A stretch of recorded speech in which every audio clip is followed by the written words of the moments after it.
Akbar. Bismillahirrahmanirrahim. Alhamdulillahi Rabbil Alamin. Ar-Rahmanir-Rahim.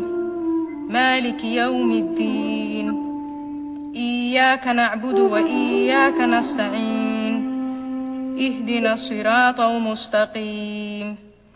Siratal ladzina an'amta 'alaihim ghairil maghdubi 'alaihim waladdallin. Amin. O Allah, as I lie here wounded, my spirit broken, I hear in my head the judge's voice as he pronounces me guilty. The sentence I have to serve is in your words. The woman and the man guilty of adultery or fornication, flog each of them with 100 stripes. Let no compassion move you in their case, in a matter prescribed by Allah. If ye believe in Allah and the last day, and let a party of the believers witness their punishment.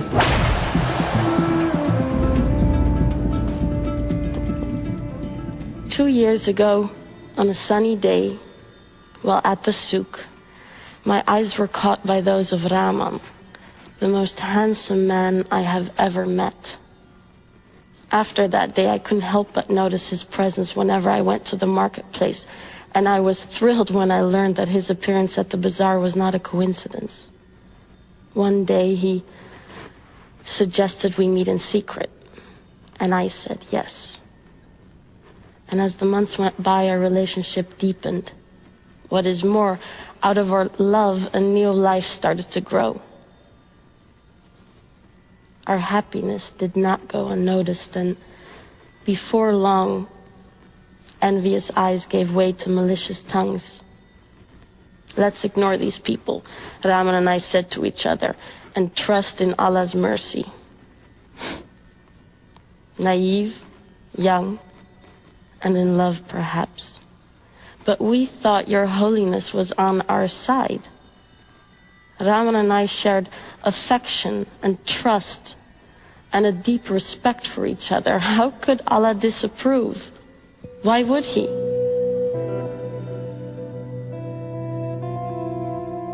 When I was 16, my father broke the news to me in the kitchen. You are going to marry Aziz, he said. He's from a virtuous family and will take good care of you. My wedding day was more of a celebration of my family than of mine. Once in my marital home, my husband approached me. Ever since, I recoil from his touch. I am repulsed by his smell, even if he has just had a bath. Yet, O Allah, I obey his commands sanctioned by your words. And I let him take me because each time I push him away, he quotes you. They ask thee concerning women's courses. Say, they are a hurt and a pollution. So keep away from women in their courses and do not approach them until they are clean. But when they have purified themselves, ye may approach them in any manner, time, or place ordained for you by Allah. For Allah loves those who turn to him constantly, and he loves those who keep themselves pure and clean.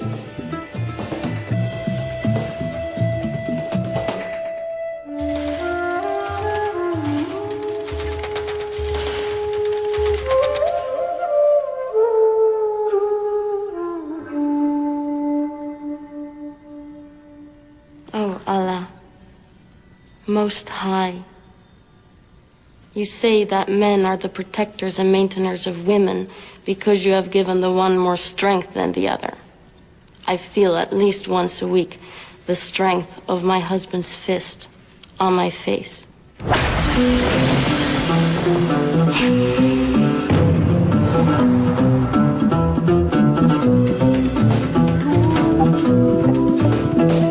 Oh Allah, Most High, life with my husband is hard to bear, but I submit my will to you. My husband supports me from his means, and Therefore, I am devotedly obedient and guard in my husband's absence what you would have me guard. But my husband, maintainer and protector, fears disloyalty and ill conduct on my part. He accuses me of being ungrateful to him. He always finds a reason to doubt my loyalty to him. And after a series of threats and warnings, he starts to beat me.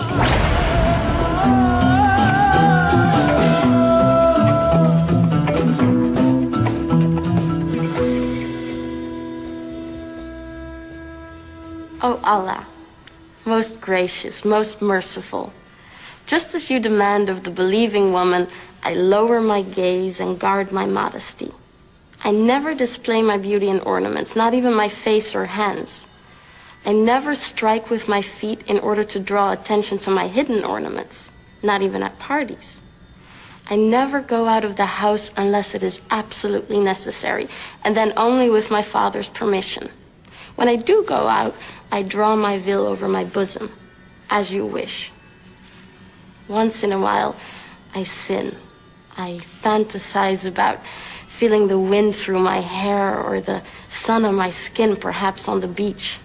And I daydream about an extended journey through the world, imagining all the places and peoples out there. Of course, I shall never see these places or meet many people because it is so important for me to guard my modesty in order to please you, O Allah. So, I cheerfully do as you say and cover my body from head to toe, except while I'm in the house with family members only.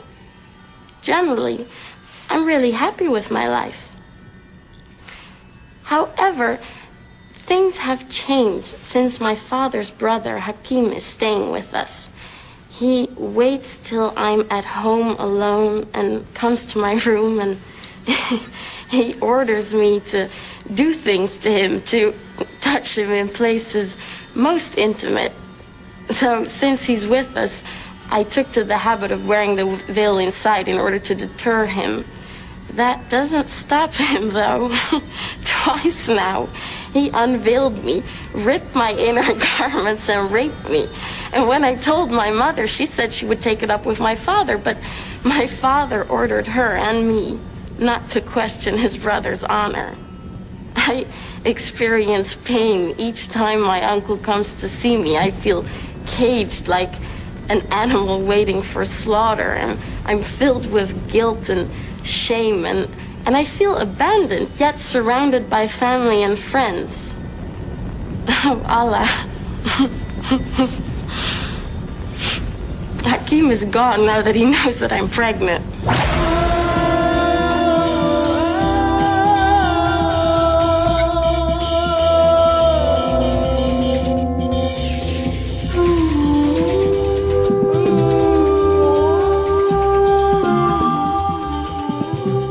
The verdict that has killed my faith and love is in your holy book. Faith in you, submission to you, feels like self-betrayal. Oh Allah, giver and taker of life, you admonish all who believe to turn towards you in order to attain bliss. I have done nothing my whole life but turn to you. And now that I pray for salvation under my veil, you remain silent, like the grave I long for. Assalamu alaikum wa rahmatullah.